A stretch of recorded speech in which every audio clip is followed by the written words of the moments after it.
Hi, and welcome to the X22 Report. My name is Dave, and this is episode 329, and today's date is April 1st, 2014, and the title of this episode is, As NATO Prepares for War, More False Flags Are on the Horizon. And we understand what is going on. The propaganda is out there letting everyone know that Russia is building up troops. They haven't let up. NATO is out there saying, yes, troops are being built up. Pentagon is saying we see no troops being built up whatsoever. We had an NBC crew that went down the Ukraine-Russian border, 1,200 miles. There were absolutely no troops whatsoever. We also had the Russian government giving permission for Germany, France, U.S. to fly over Russia, using the open air treaty to show that there are no troops being built up. And of course, every country has troops along its borders. The United States does, and every country in Europe does. It does not mean they're going to invade. And the other part of this, where we're seeing more false flags on the horizon, we've already seen them trying to push the agenda with Turkey sneaking military men into Syria, then firing missiles back into Turkey to make it look like Syria was attacking, and now we are seeing more cases of this, and we're going to see more of this until we lead up to the major false flag to really bring this event to where they want it to go, and that is to war. And this is where we are all pushing towards, because what we are realizing is that the dollar is imploding. What we're seeing is Russia, China making deals, completely bypassing the dollar. We see China also making bilateral deals all across the globe. New Zealand, UK, Australia, China, India. They're in Africa. They have a clearinghouse. Canada, they're going to have a clearinghouse. So we're seeing this happen all over the place. Russia just recently backed their ruble with gold, and they're not using the dollar at this point. And you have to remember, Russia and China hold a lot of debt from the United States.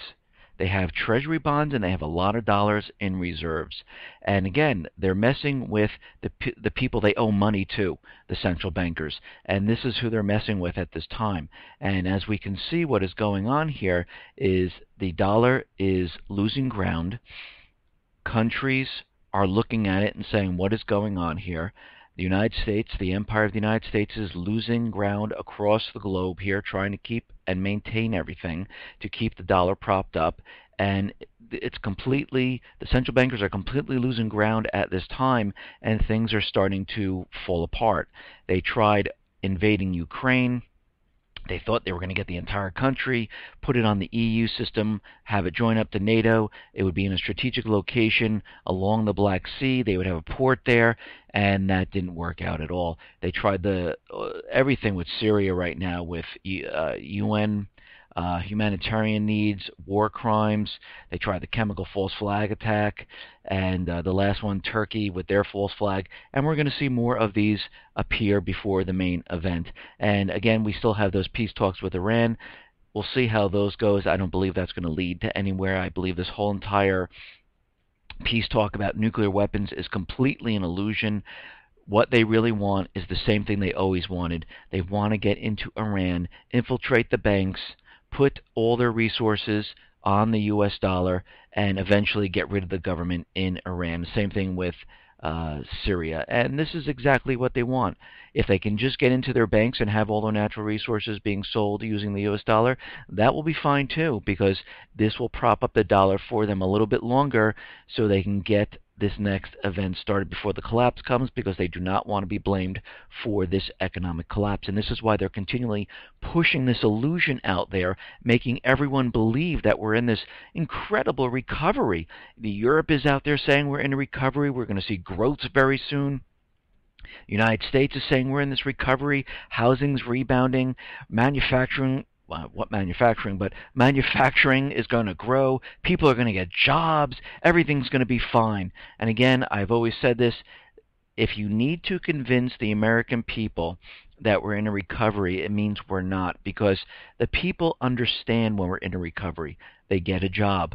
They make more money. More money means they can spend, they can go on trips, they can go out to eat, they can buy things. Businesses see more people are working.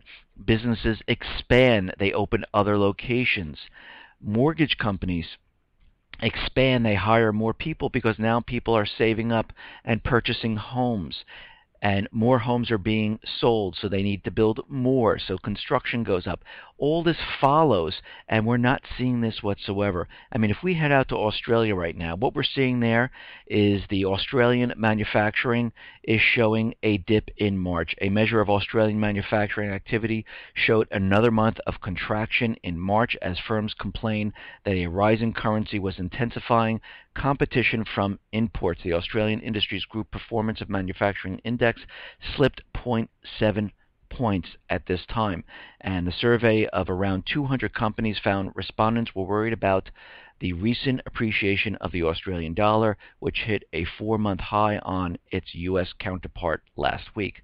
So Australia, they're very worried. Manufacturing is not doing what they thought it was doing, and we're seeing a sluggish economy. In Italy, what we're seeing there is unemployment now hit a new high of 13%, and this went on to say Italy's unemployment rate has risen to a new record high in February as the country continues to wallow in its economic doldrums. And of course, I mean, just look, we see this in pretty much all the European nations at this time, most of them at least, where we're seeing a high amount of debt, high unemployment, and austerity, and all the countries can't get out of this mode, and they're not going to, because as they lay off more people, they're reducing their tax revenue, so they're trying to increase taxes on the people that are working or create new types of taxes, and it just can't be sustained, and they need to borrow again and again, and it gets worse and worse. It's compounded. It cannot be stopped at this point. And if you look at the youth employment in Italy between 15 and 24 years old, we're seeing this skyrocket to 42.3%. It's almost half of the country right now that is out of work with these young people. And this is supposed to be the foundation of the next generation coming up. If half of them are unemployed, what do you think is going to happen? The entire thing is going to come crashing down. And this is exactly what we're seeing. Now in Germany, we're seeing the same thing. We're seeing growth in Germany's manufacturing sector slowed in March again. Markets Purchasing Manager Index, PMI, for the German manufacturing sector, this accounts for about a fifth of the economy, fell to 53.7 in March from 54.8 in February. And the Eurozone unemployment is again reaching record high. They don't understand how it's continually going up. They want to bring it down. They're trying to figure that out. And if they can't bring this down, we know what's going to happen. Everything is going to implode. And this is really what we're going to see.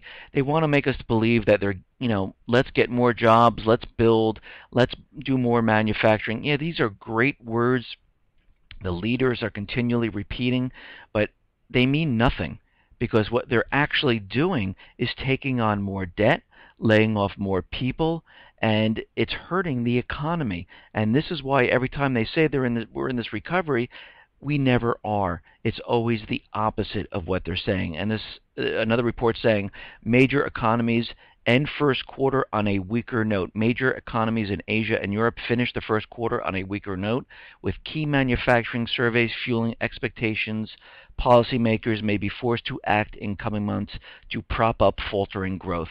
Well, of course we're having faltering growth. Nobody is working. Businesses are closing.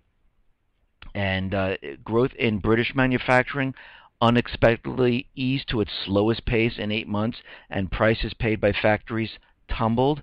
So we're seeing this happen all over the place. It reminds me of the Depression of 1929, when Europe was really being hit, and most of Europe was in a depression state, while the United States was seeing the stock market rise to all-time new highs, and the government was saying that we don't see anything wrong. We're in a recovery. Everything is fine here. We're in the roaring 20s. They're doing the same thing now. They're out there telling us we're in this amazing recovery. Look at the stock market. It's amazing. It's going higher and higher. We're in a fantastic recovery, but we have to remember all of this is an illusion. All of this has been set into place to make people believe that we are in a recovery because they do not want to be blamed for what is coming, and this is why they're preparing something to shift this blame to another country, and this is what they're doing at this time. Now, in the UK, what has happened there is buried deep in their budget. It looks like they are going to confiscate bank accounts. HM Revenue and Customs will be able to directly access taxpayers' bank accounts in order to recover unpaid tax under measures announced in this month's budget speech.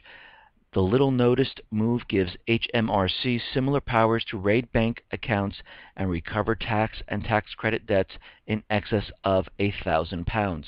At the moment, the HMRC want to seize your property or cash. They have to take you to court, and then they have to get a court order. And now, after a couple of warning letters and a phone call, they can do it in conjunction with your bank with a touch of a button. They can just go in and take the money in the UK. This significant HMRC legislative change was buried deep in the budget document and comes amid preparations by international monetary and financial authorities and the Bank of England for bail-ins. The UK government can now confiscate UK citizens' money directly from bank accounts while it decides if you have broken the law or not. This is a significant power grab, and this and the real risk of bail-ins are another reason to own some type of physical gold outside of the banking system. And you can see what is happening. All these countries have these bail-in documents, and sooner or later, one way or another, they are coming for everyone's money, because when the system starts to implode and to crash, they will put a halt on the banks, they will freeze everything, they will confiscate your money, and that will be that. And this is what they've been planning for, because you just don't create these bail-in documents for no reason, and you don't do it unless you're going to use it. And they know for a fact they will need to use it. Because if they're telling us we're in this fantastic recovery and everything is fine, they wouldn't even be thinking of this. But the reason why they're thinking about it is because the government said, we are not going to bail out these banks anymore. So now they're thinking, well, we know these banks are insolvent. We know there's a crash coming because we're creating it. So what we need to do is create these bail-in documents so we can take the people's money so we can still profit and we can still survive. Who cares about the people? I mean, let's just worry about us. We're the banks. And this is exactly what they're doing. Now, in the U.S., the PMI drops, misses by most in 7 months. U.S. factory orders index declined to 58.1 from 59.6. U.S. factories jobs index grew at a slower pace in March. The ISM missed expectations for the third of the 4 last months. And again, we're seeing all this because the economy is slipping. The economy is imploding. We're seeing this in real estate. I mean, look at this. The pullback of private equity and hedge funds from this asset class is even more brutal in certain regions where they're pulling back and they're trying to unload their houses. Blackstone now reporting its purchases in California down a staggering 90%. They're getting out of the market. They reached the height of the bubble. It is time to leave. And the firms themselves have all but stopped buying in Southern California. The latest evidence that home prices have hit a ceiling. The professional investors no longer see bargains here at all. Santa Monica company Colony Capital reports a similar retreat.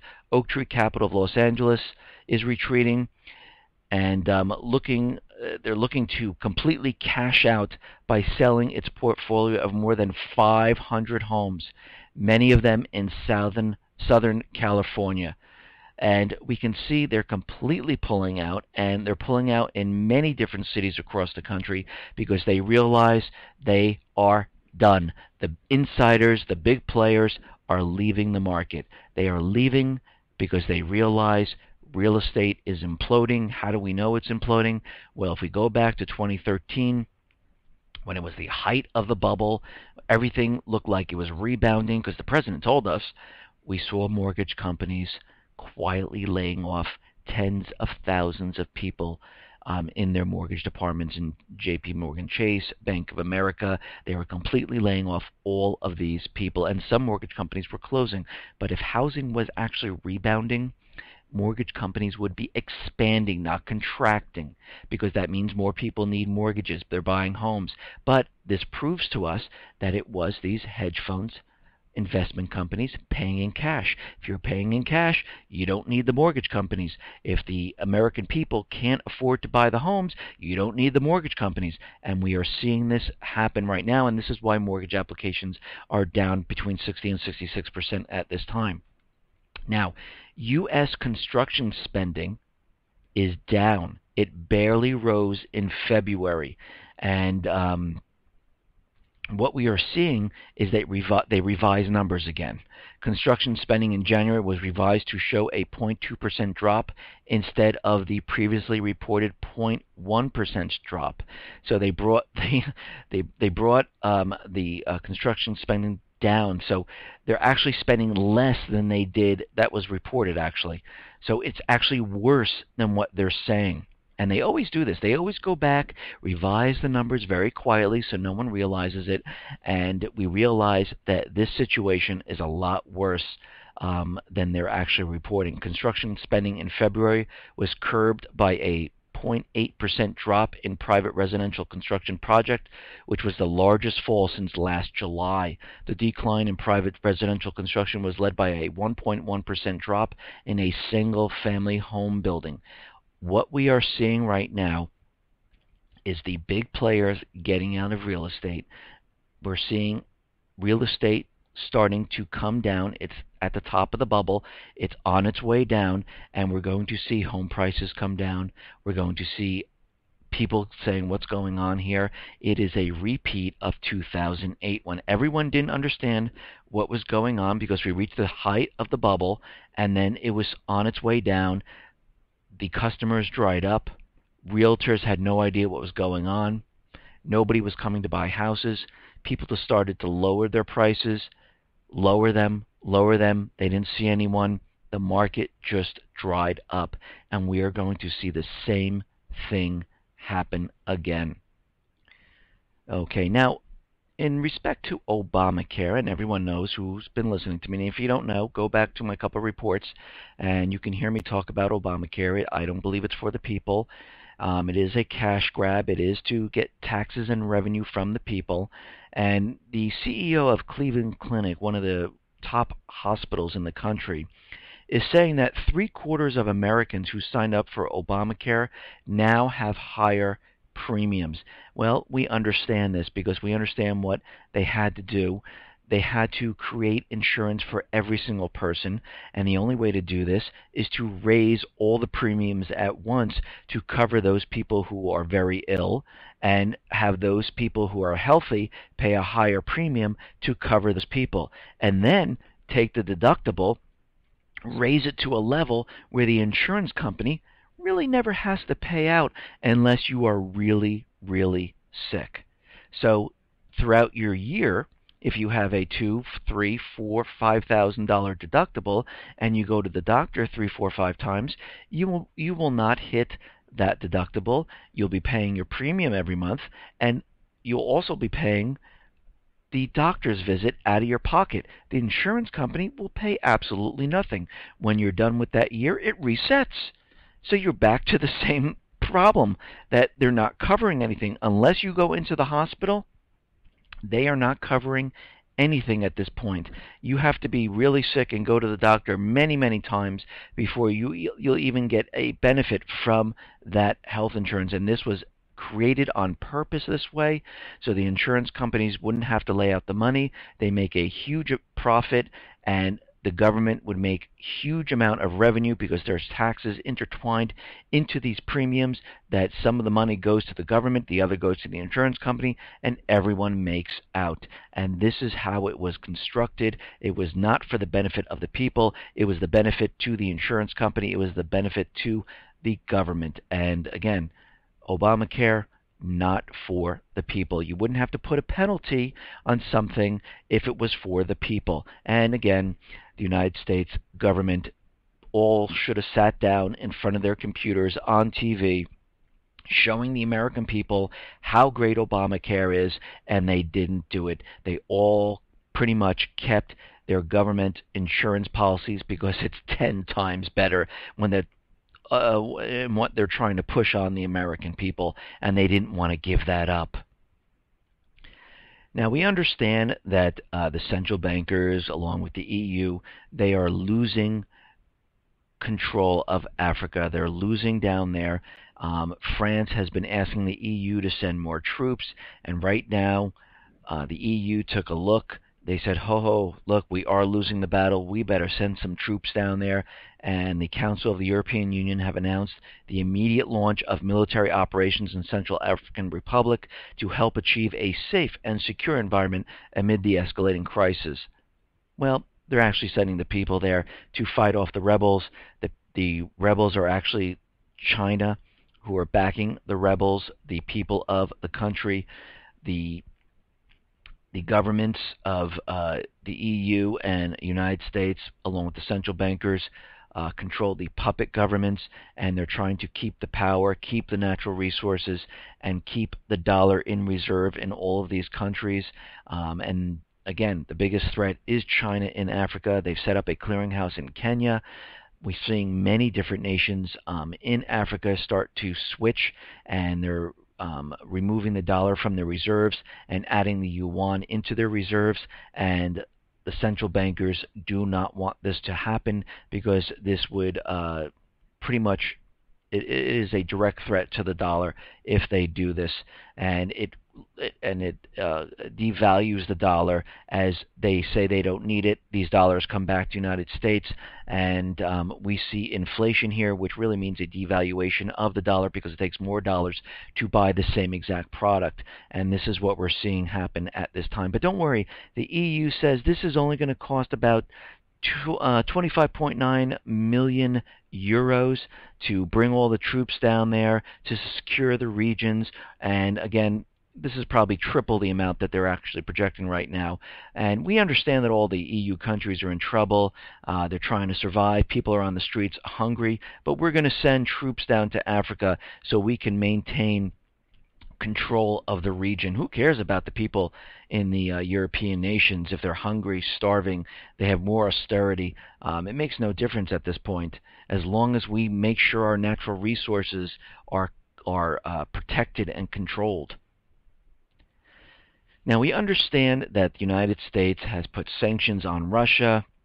Russia's put sanctions, not on Russia, on individuals, on banks. And EU has placed sanctions, Russia has placed sanctions, Canada has placed sanctions, Australia. Everyone's putting sanctions on all these individuals and all these banks and different things, but not on the countries themselves. And JP Morgan right now decided to block money transfers from Russia diplomatic mission in Kazakhstan under pretext of sanctions. And they decided to freeze the Russian bank transfers in dollars at this time. And this is not a mandate from the government. This is the bankers saying, oh yeah, we're going to take this a step further and block your money transfers in dollars. And we'll have to see what effect this has. And again, you have to remember, the whole goal of these central bankers is to provoke Russia, is to provoke Syria, is to provoke Iran, is to provoke China or North Korea. They want them to start something. They want it to look like they started, they fired upon us, they did something to us, and this is why we need to go to war. And this is what they've been trying to do. Now, in Ukraine right now, Gazprom is raising their gas prices by 44%. Russia's state-owned gas major Gazprom announced a new price for gas exports to Ukraine of about $385 per 1,000 cubic meters on April 1st. The price increased by 117 after Gazprom canceled its discount agreed in December. This follows Ukraine's default on its obligation to repay its debt for gas suppliers in 2013. And they raised their prices there, and the people in Ukraine right now are seeing higher energy costs. And again, Ukraine is going down the route of Greece. IMF is in there. They're getting loans. They're adding more debt. People are having a tough time finding work. They're having higher energy costs, and this is not going to look good in Ukraine. Now we understand a lot of the piping goes from Russia through Ukraine and supplies Europe, and it supplies Crimea. So Russia, what they're doing right now is they are building an undersea gas pipeline directly to Crimea so they don't have to work with Ukraine anymore. And they're also constructing 3 power stations on the Black Sea Peninsula. And the natural gas pipeline, which could cost up to about 16 billion rubles to build, would have a capacity of about 2 billion cubic meters a year. And they're bypassing Ukraine completely. Even if they destroy the pipelines there, Crimea will still get energy, will still get gas. And again, this is because Crimea now is part of Russia, and they don't want to have anything to do with Ukraine controlling their energy at this time. Now, we understand the central bankers, their main objective was to have Ukraine join NATO, have them join EU, which they're in the process of doing, receiving the IMF loans, receiving the loans from the United States government. And what we're seeing right now is Ukraine is agreeing to host NATO war games. And again, we have to keep in mind what these central bankers want. They want to continually provoke. And right now, Ukraine's parliament on Tuesday approved a series of joint military exercises with NATO, countries that would put U.S. troops in direct proximity to Russian forces in the annexed Crimea Peninsula. So this is a way to bring in U.S. troops into Ukraine at this time, along with NATO troops, because Ukraine is allowing NATO on their soil. So now we have U.S. troops there, we have NATO troops there, and we have Ukraine.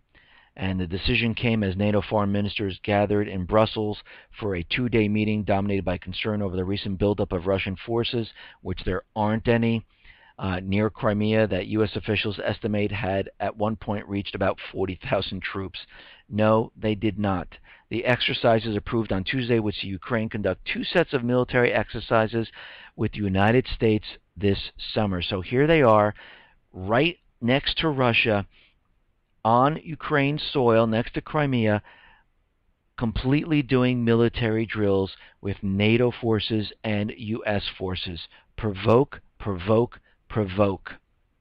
And Ukraine is planning 2 additional maneuvers with NATO member Poland, as well as a joint ground operation with Moldova and Romania at this time. Now, since Russia heard this, Moscow is warning Kiev against this NATO integration. Russia has warned Ukraine against integration with NATO, and they're warning that, that this isn't a good idea to bring NATO onto your soil to conduct these military drills. And again, they're out there saying and giving a warning, but they're really not doing anything. And the Kremlin seeks a neutrality clause in Ukraine's constitution to prevent it from joining NATO at this time. And of course, the government officials in the U.S. and in the EU and Ukraine saying that Ukraine is not going to join NATO. I'm going to say they most likely will. It's always the opposite of what these government officials tell us.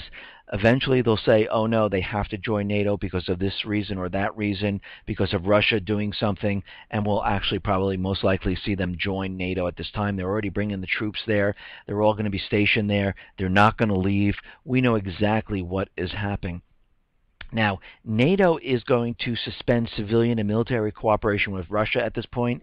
NATO has announced that it is suspending all military and civilian cooperation with Russia, of course, over the Ukraine crisis. NATO and Ukraine said they would implement immediate and long-term measures to strengthen Ukraine's ability to provide for its own security. So right now, everything is suspended with Russia at this time. Now, Romania, which is on the Black Sea, Romania's president says the United States has asked to increase the number of troops and aircraft it has stationed at Black Sea Air Base in eastern Romania. The U.S. wants to add up to 600 troops of the 1,000 currently stationed at the base in Romania, and this will be for specific missions. The base, which can accommodate up to 2,000 troops, is a major hub for U.S. forces, is a few hundred kilometers from Crimea. So we can see what's happening. We have NATO forces, U.S. soldiers moving into Ukraine at this time. We have more troops on the Black Sea, very close to Crimea. They are surrounding Russia at this time. This is what NATO is doing. Why? Because they are preparing for war. This is why you're seeing the buildup of all the military assets, the missiles being shipped off to Poland, the missiles being shipped off to Romania. We see the troops being pushed into this area. This is a complete buildup, and this is what's happening. And again, these central bankers are provoking. They need an event to get this whole war started, to cover up this collapse. And this is their whole goal. It's always been the same. It's never changed. Right now, we see the pivot to Asia. We have all the bases and the missiles surrounding China. They are surrounding Russia at this time, and all of this is starting to take place, and we can see exactly what is going on. Now, in Syria, what we're seeing is the rebels now are attacking an Armenian inhabited village in Syria. And again, this Armenia has close ties with Russia, and this is completely done on purpose to provoke Russia to do something. And Russia is out there, and they're saying, we condemn extremist actions in Syria. We believe that the Syrian government and the opposition should join efforts to eradicate terrorism on the Syrian land.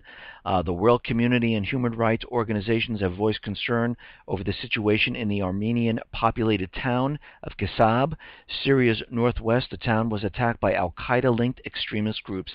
And this was done on purpose to continually push and provoke. And this is exactly what we're seeing happen.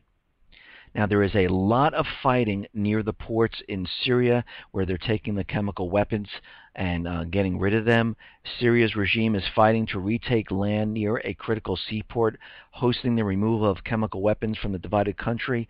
And again, the rebels are there on purpose to delay what is happening so they can blame Assad for delaying the removal of the chemical weapons. And of course, that story didn't work out because everyone realized that it was the rebels that were attacking the routes.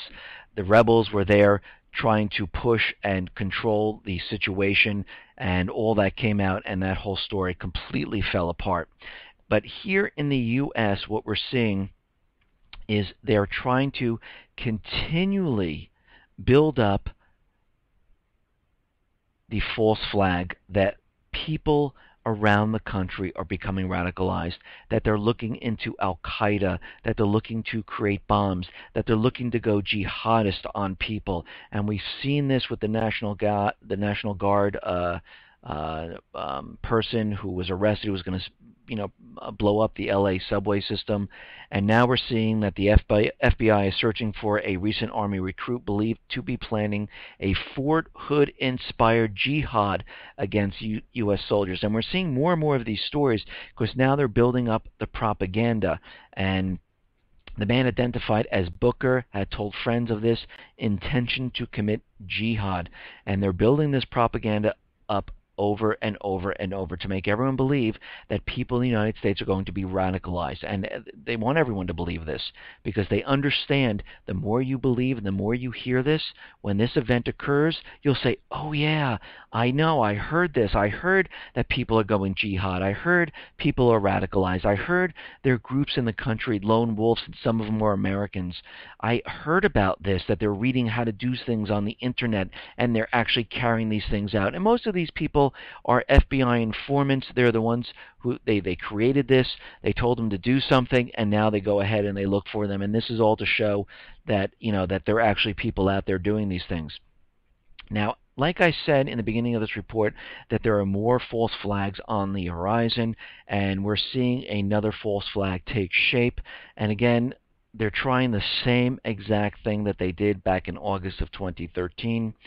We're seeing intel come out, and it looks like the rebels inside of Syria looks like they're going to stage or trying to stage a chemical attack in the Damascus suburbs in order to lay the blame on Assad's government. There was intel that was intercepted from Syrian authorities, and they intercepted this communication between two terrorists in the Jabar area of the Damascus governorate, and the terrorist said that another terrorist named Abu Nadir was covertly distributing gas masks. Turkey was involved in this again, and they were looking to include and acquire substances called white phosphorus and isopropyl hydroxylamine. It was alleged Jafari said the militants planned to use them to produce white smoke in certain areas, and later claimed that Syrian planes had bombed them. However, the primary reason for requesting those substances was to use them as a chemical weapon and to blame this on Assad. So they're doing their same exact tricks that they've always done. And again, this is another false flag event that they're doing, and we can see what is happening here. They are trying all these little mini false flags. They are trying their best to get something started. And again, all these are not going to go forth because people are starting to realize what's going on. The governments realize what's going on, and all of these things are starting to fail. And this is why they are prepping and getting ready for the main event, because once all of these, and they run out of all of these ideas of creating these small little mini false flags, they are going to bring this home here to the United States. Like I said before, they have a certain time frame from now until July, because we have the elections in July for Assad, and if the people vote for Assad again, they're going to run into problems because they've been using the propaganda that the people do not want Assad there, but if they vote him into power, it is a problem. And we have to remember, Syria changed the election laws. You have to be living in Syria for 10 years, and you have to be Syrian to run for elections, and most of the rebels and the paid mercenaries have not lived there for 10 years, and most of them are not Syrian, and this poses a problem. So we can see what is happening right now. We also have Iran with the P5+1 deal, and we can see that this will eventually go nowhere because it is an illusion of a nuclear deal, and we understand that this is not what it's really about. And we also have Russia. Now, you have to remember, all these players are the same, no matter where this starts. If it starts in Ukraine, the players are the same. It's Russia, China, Syria, Iran, North Korea. If it starts in Syria or Iran, and they get the event going, it's going to be Russia, China, North Korea. It's all the same people. And we can see how this is all taking shape at this time. Now, again, there was another report out there, and this time President Obama, during his Hague Nuclear Security Summit, mentioned that the countries need to take into account all the nuclear waste from medical, from the medical industry, and they need to account for this because they're very worried that this nuclear material will fall into the wrong hands and will be used as a dirty bomb. And President Obama, he was giving a speech to 53 leaders of 53 countries, and he mentioned this during this time, and we can see that all this is starting to take shape now, where he mentioned a nuclear weapon in Manhattan. Now he's giving and letting the leaders of 53 countries saying we need to make sure we understand where all this nuclear material is, because there are factions out there, Al-Qaeda, Syria, radicalized Americans coming back, breaking into lone wolf groups. They could get their hands on this type of nuclear material, create a dirty bomb, and explode it someplace in the country. Now, we understand that they are definitely going to do something like this. This will allow them to say, look, you see, another country actually attacked us.